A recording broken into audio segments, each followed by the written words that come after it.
Nzambe bisika bezwa mibino oyo bozolanda biso na etando eke. Merci na bayo surtout bazolanda biso na Joël Likobe TV.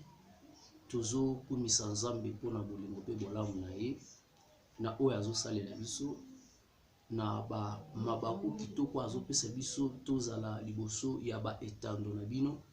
Nazopesa merci vraiment à tous ceux qui sont abonnés na notre chaîne qui est Joël Likobe TV.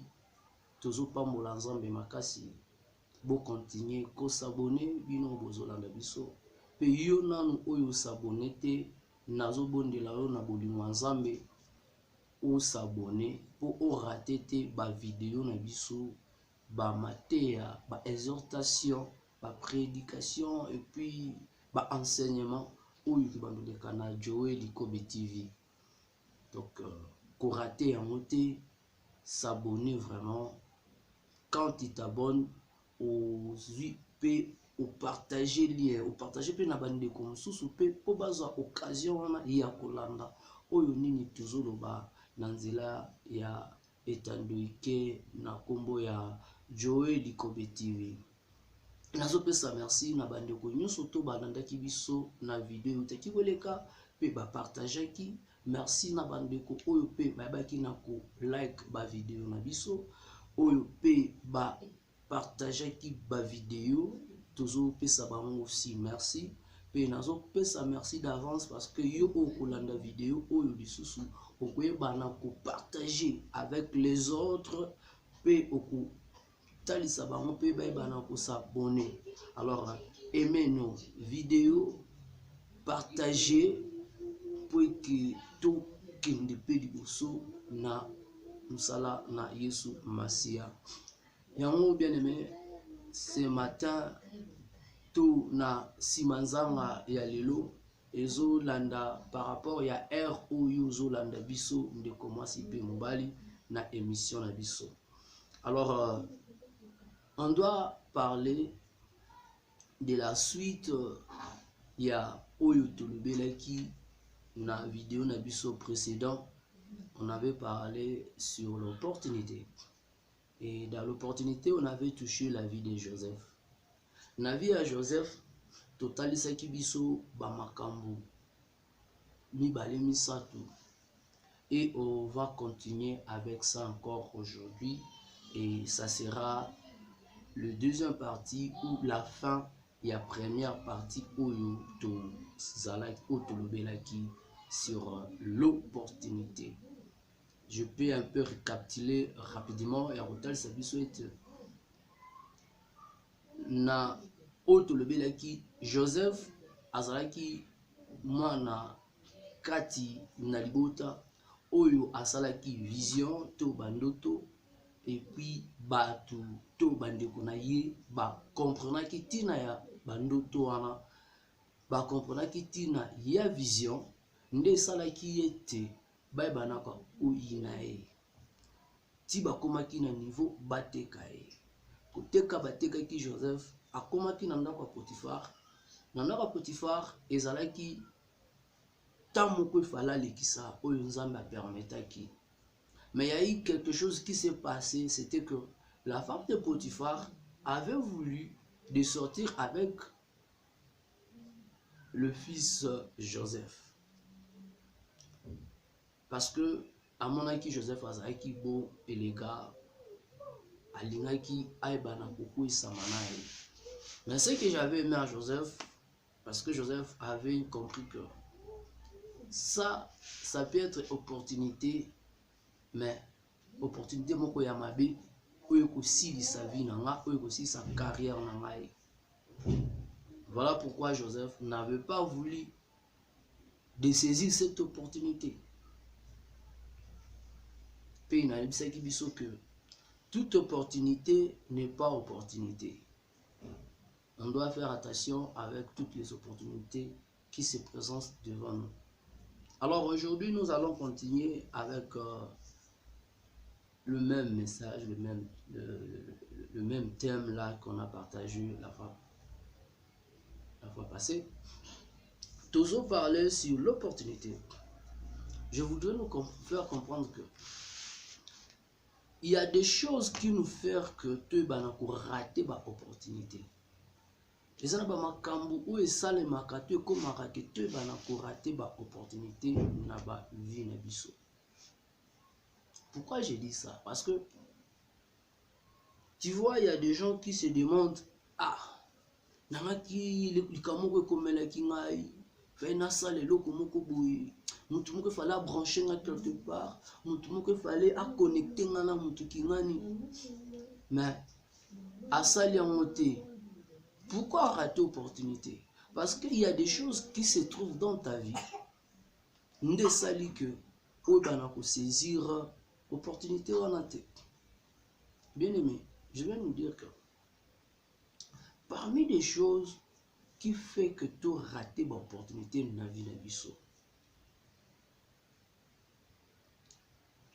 Parmi les choses ça que tu rates l'opportunité dans la vie de biso. On voit ça, c'est normal. C'est bon. Mais moi, je vais te dire ce matin ou cet après-midi que c'est très mauvais. Et ça m'a bien ma casse. Je vais toucher au premier point, le point de mensonge. Le point de mensonge. Bien aimé, il y a certaines personnes où le kuta pona bango est comme normal. Et comme normal. Le kuta jamais pu comme normal dans la vie à moi en Zambie. Le kuta est habienté. Et la Bible dit que baton surtout ba le kuta papa na bango aza diable. Yo muto mesana kokosa yeba que père na yo ne diable parce que la Bible dit qu'il est le père de mensonge. Yo otonda lokuta na monoko. Na lokuta na yo ne permettra te que o saisi ba opportunité.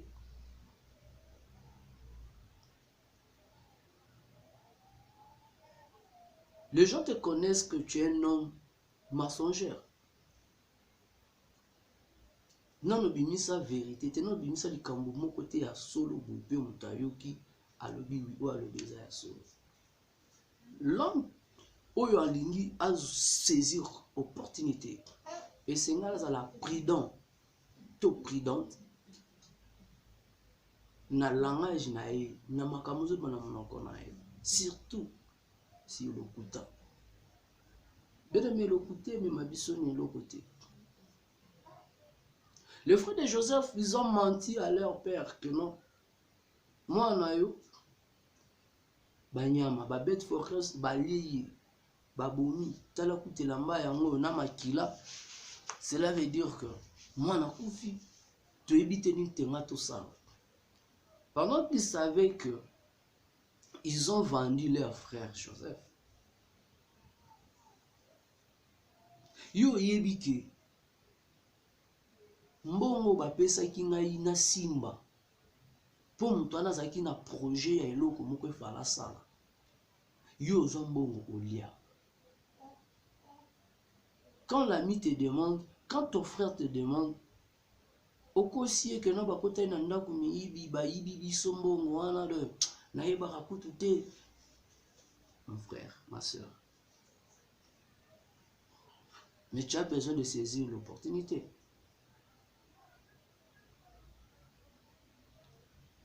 Quelqu'un t'apprête sa voiture, tu as fait l'accident avec ça. You moko yebi que non na sala accident ou erreur eza ya ngai. Yebisa ndeko no vérité, yebisa vérité que non. En tout cas mutuka na mane kokumba na erreur moko mukie na zaki prudente na nini nde na kendeki. Non, chauffeur wana, aba kokumba te par erreur na ye. Mon frère. Maman na ndaku, papa na ndaku. Le salaire que tu touches, tu n'as jamais dit la vérité à ta femme. Salaire où aussi mara, ou ebisa même maman te nanda, maman ebito touchera combien?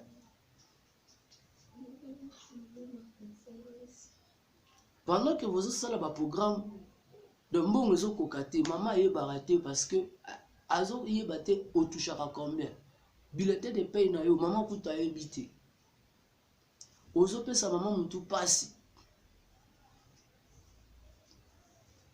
mama lokuta papa pesi yo mbongo abi mama salaire yango sala programme toyeba nini tokovivre na moi osali mwa bamagwi mama obombwaka mwa mbongo moko boye osomba kutu ata na lupangu papa ayebi te lisolo mpo beta te par hasard papa azotambola akutani na ndeko ya mama azoyebise ah beau frère lupangu déjà comme presque vers la fin en tout cas félicitations oh beau frère azokanga po atrahi pe mwasi na ye te aondima kaka aloba ah ok c'est bon nkolo azosunga kaka te mama akosi atikala oyebisa papa te ntango papa otuna ye me yango bambongo ezalaka kaka ekokaka te bambongo yango ntango tobombaka ezalaka po te papa omoni te mama ezala na bosolo soki olingi papa apesa opportunité ya kosala makambo mosusu koleka ata oyo ozosala sikoyo ezala franc papa olingi lipamboli ya mama mama apambola ko butu moi mama bondela mama azalaka toujours wana mpona yo zala sincère epa mama yebisa mama la vérité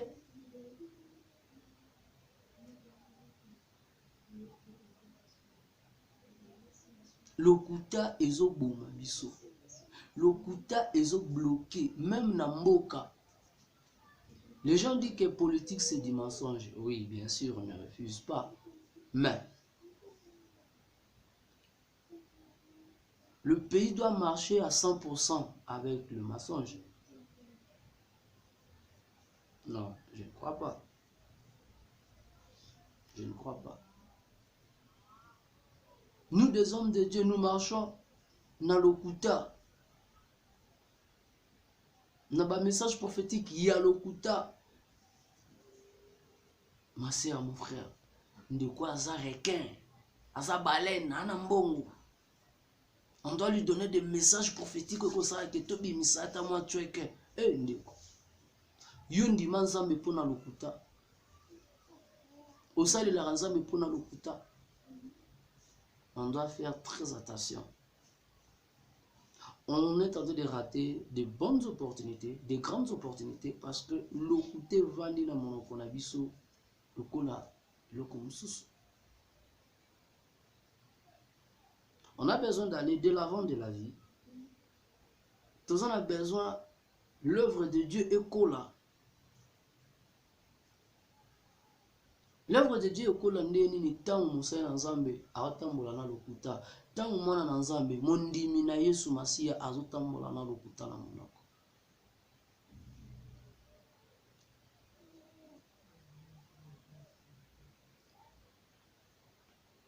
Bandeko ya Joseph bakosi papage bango.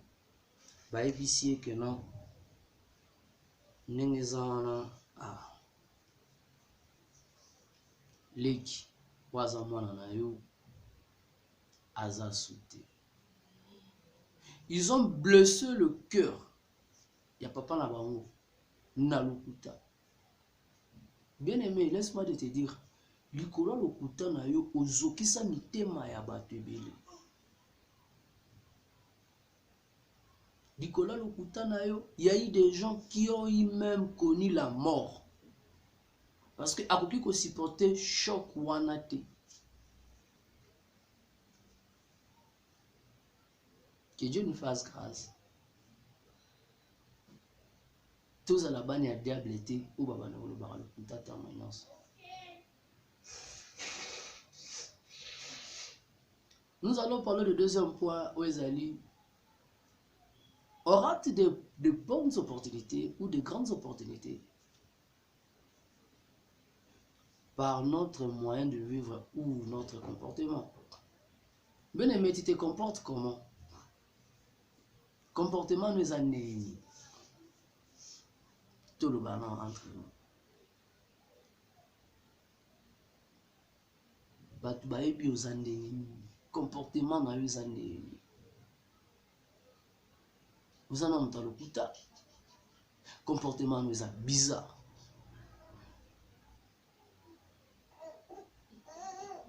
Là où tu es au milieu des gens, aux amopanzi.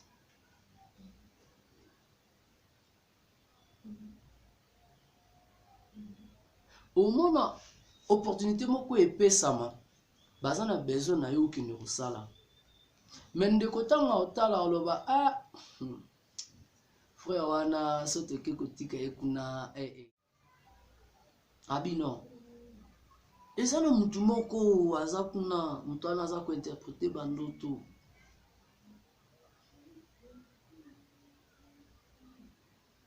Bien aimé, on doit être reconnaissant na ba grâce, na ba capacité oyo Nzambe azo doté na moko na moko.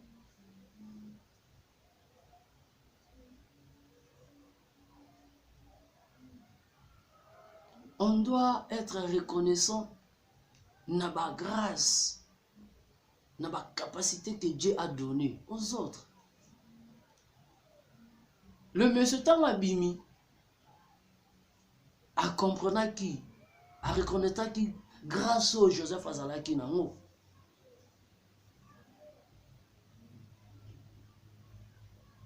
ABC est roi. Et ça, tout le monde en prison. Lui, il est capable d'interpréter tes rêves là.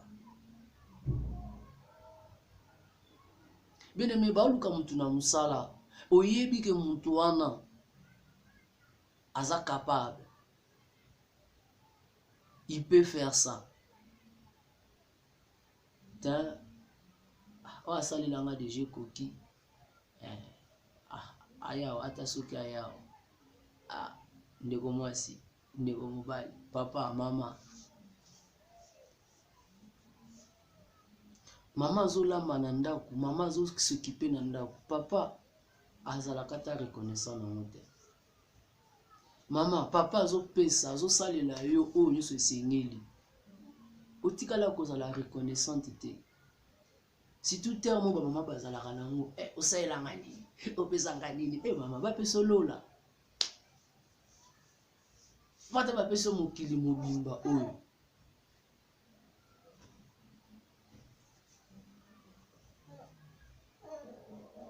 Bien aimé, de la reconnaissance, on doit reconnaître des capacités des autres. Et on doit être reconnaissant de ce que Dieu a fait de nous à travers des autres.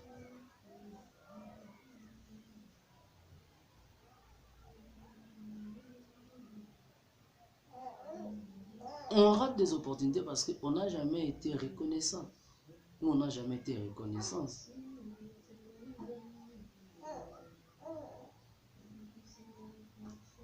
Soyons reconnaissants, bien-aimés dans le Seigneur. Pour demain aussi que tu te retrouves quelque part là, au sommet. Quelqu'un t'a fait du bien. Reconnais cela.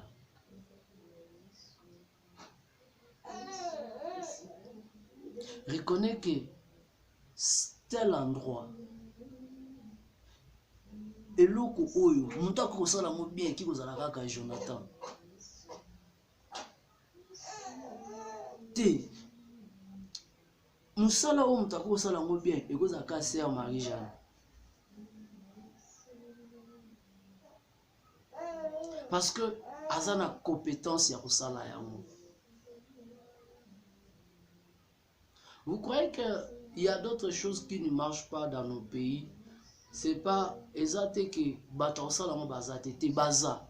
Mais le problème c'est que les gens ne reconnaissent pas la capacité de ces gens-là. Que non, yeso to cheye na ministère oyo, yeso to cheye na département oyo, yeso to cheye na parti oyo. Non, to kende bien liboso.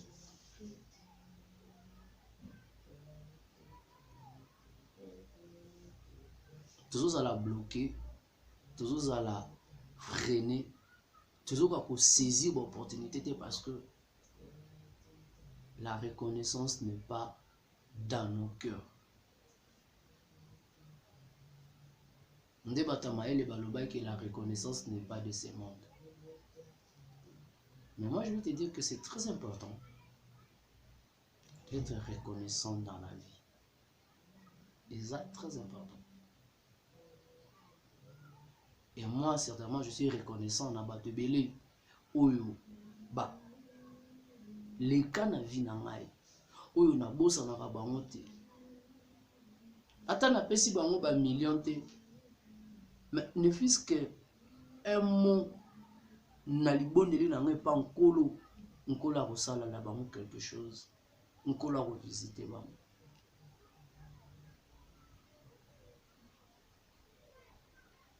Bien-aimés, soyons reconnaissants envers notre Dieu. Soyons reconnaissants envers l'un et l'autre. De reconnaître des capacités qui se retrouvent à l'un et l'autre.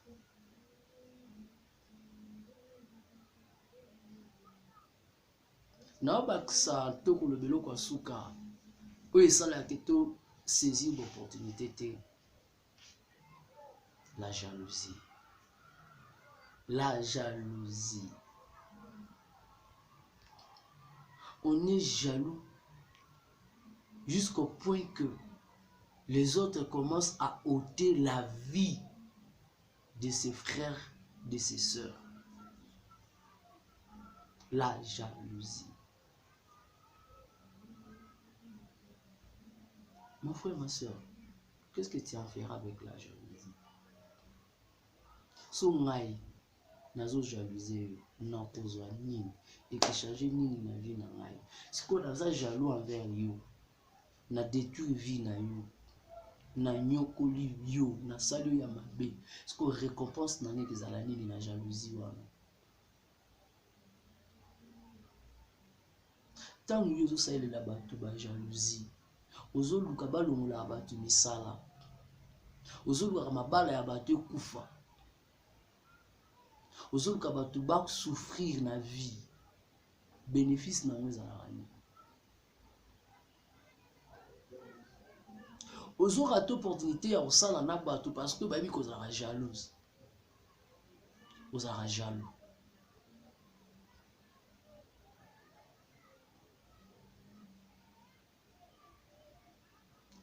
Totia yango mopanzi.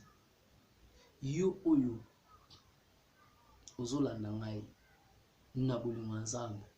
Bondelaka nzambe ete nkolo longola zuwa na motema na ngai. Longola zuwa ya kosala bato mabe.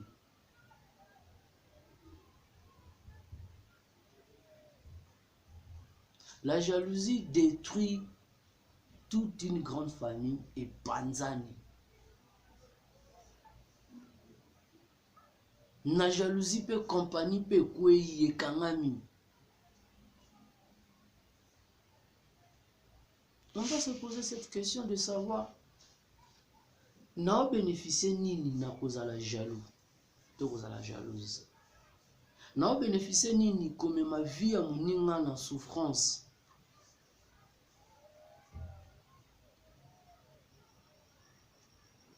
Parce que ce qui a été fait que Joseph a été kama, c'était que la jalousie. Au bandeko na yeba sala kama envers Joseph.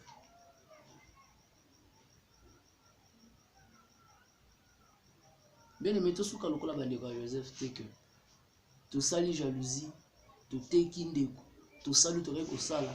Fin de fin, to komi na moment moko boyi. Kaka le mutonga na jalousaki wana yende fa lobali loba ya suka yende fa sale lange loko wana. Hey Zambalola tala yo ba jalousaka yo komitu misate kolela te. Zama ba multi système. Zama ba multi système. Ope que non mutasali ba jalousie aluki asi sa vie na yo aluki. Mais Zamba osala ka que un jour demande aux gens besoin poste wana signature wana po ozwa ndako wana ya Gombe, signature wana po ozwa mutuka wana soki amer wana oyo lingi mutu fa signa mozaka mutu oyo jalousaki. Osala ndenge mon frère, osala ndenge ma soeur. Bien aimé, bannissons toutes ces histoires ici, toutes ces choses ici dans nos vies pour te saisir où ils ont ba opportunité où se présenter à la vie na biso. Ba bonnes opportunités. Et encore une fois de plus, je nous dis, faisons très attention avec toutes les opportunités qui se présentent dans nos vies. Que Dieu nous fasse sa grâce. Yo oyo kingai. Partagez vidéo oyo. Aimez vidéo ou like vidéo oyo. Pour na batu msusu pe bayo kape balanda. Et kozala li pamboli mingi. N'oubliez pas de vous abonner. Abonnez-vous massivement na Joël Likobe TV. Toyebi na biso koloba te. Toyebi na biso kotanga te. Kasi molimo mosantu na ngolu pe na bolingo nzambe akorienter biso to partager to pesaka ya mukie ekozala mutuya epai na ye. Nzamba azwa lokumu na olinga okanga misu obondela na ngai par rapport ya likambo moketo lobeli sur l'opportunité. N'a pas point où te toucher sur l'opportunité. Bondela na ngelo ngesi tozali. Nkolo Yesu salanga ngolu na yo. Sunganga na bimakati na lokuta. Sunganga yi na bongisa bizaleli na ngai. Nazala lokola mo Kristu. Sunganga ete nazala oyo akobanda kozala reconnaissant na bolamu pe na bolingo na yo pe kozala reconnaissant epai ya bamisusu. Nazobondela yo olongola jalousie na motema na ngai. Molimo mosantu sunga ngai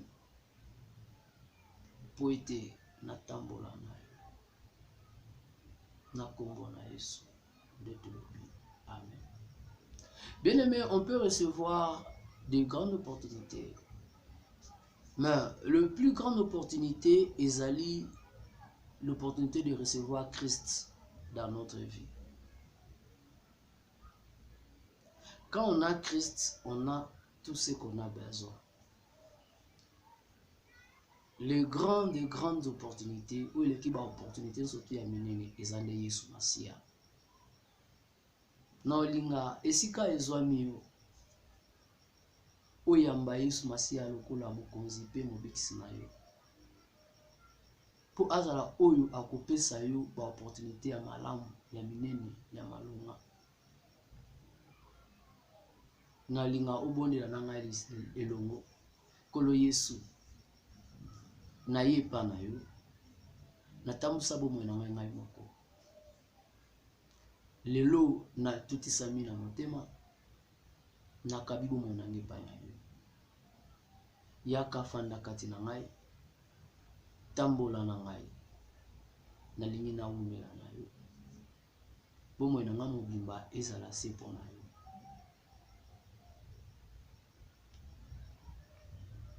Lokole komami na buku ya Romains 10, 9 à 10 na azotatula na monoko na ngai toza mokonzi pe mobikisi.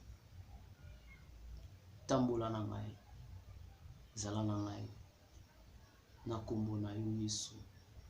Nyonso oyo ememaka ngai na misala ya mabe nazotika yango. Nalingi kaka nde yo oyo na bomoi na ngai. Merci papa pour komisine kela mona sika. Na kombo na Yesu Masia. Amen. Soyez le bienvenu na molongo ya bana na Nzambe. Ba numéro na biso eza affiché en bas des écrans là-bas. Vous en avez besoin d'orientation au bengi biso ou bien au télé biso message na WhatsApp, na numéro na biso ya WhatsApp. Toko zalawana pona kosunga yo. Tikete nkolo azwa lokumu. Tikete nkolo apambola yo ou landi biso.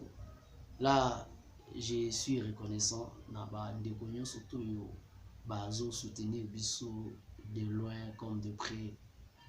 Et je salue tout le monde au bazo landa biso.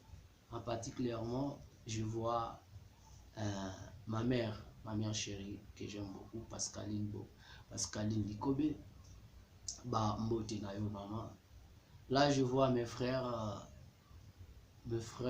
que j'aime beaucoup, Patrick Tumba. Là, je vois Ben Bosongo, autrement dit, Oyami Bengaka, les boss. Ben Bosongo, ba mbote na yo mwana ndiko na ngai. Ça, c'est mon frère du sang. Nazo pesa ba famille Likobe Mobimba, famille Likobe Mobimba na pesi bino mbote na kombo na Yesu Masia, baya na ngai, baya Danila, baya Fifi, nazo mona ya Nadine, nazo mona ya Mireille na France, ba mbote ebele, nazo mona Linda na Londres, nazo mona Eric Likobe na Kinshasa, nazo mona Shishi na Kinshasa, nazo mona Cherry Oyazali na nazo mona Cherry bambote bele, namoni ba Josepha na États-Unis, mbote mingi. Nazo pesa mbote na famille Kolo Mobimba. Nazo pesa mbote mingi na famille Lelo, nazo mona Verle Lelo, namoni mama Leki ya good mbote bele, mama Leki ya good Janine Lelo, tamwasi namona tamwasi ya good bambote bele. Nazomona wana noko lisusu ya good, nazomona noko ya good Flavien bambote bele. Nazomona wana mama la grand-mère de good, mama Miezi, mama Lumière, mama Mabondeli, mbote bele bisike zwamio. Nazopesa susu mbote na ba ndeko na ngai, ba collègue na ngai, ba oyo tunatangi na bango na Institut théologique na Ibeta de na Masina Petro Congo. Nazopesa na bambote mingi wana. Nazomona pasteur Serge Matondo bambote na pasteur Serge Matondo na mama Gisèle na bana nyonso. Nazomona lisusu wana pasteur Jean Luzizila. Nazopesa couple Jean Luzizila mbote oyo azwami na église Le Bon Berger na des bonhommes. Que Dieu vous bénisse. Merci papa nangai Jean Luzila na ba soutien na yo spirituel pe na ba conseil na yo ba mbote bele. Là, je salue encore mon bien-aimé Jonathan Chamala, le couple Jonathan Chamala na Cape Town. Ye bongami lobaka gouverneur ya Free ya Cape Town. Nzamba pambola yo. Nazo pesa mbote na Innocent Kabengele. Celui-là c'est mon frère. Que Dieu vraiment vous bénisse mon frère. Le couple Kabengele, que Dieu vous bénisse. Nazo mona Fabrice Molongo, les grands cuisiniers, les chefs cuisiniers. Fabrice ba salutation na ngai wana. Na bosanité mon ami de longue date depuis l'école ti le loto zanae wana. Nazomona Edi Kubiki na États-Unis. Edi Kubiki mon frère, que Dieu te bénisse. Bambote na ngai wana pa na yo. Nazomona lisusu nani Patrick Edobi, celui-là aussi c'est un frère vraiment. Il y a Tamlai tolalini na base tolukinzambe ndeko na ngai Patrick Edobi. Nazopesa mbote na couple Patrick Edobi na pesa ba mbote ebele. Nazopesa mama Noélie Lelo, mama Noélie Lelo ba mbote ebele vraiment. Nzambe abomba pe abatela yo. Mon bébé good na opeso ba mbote ebele.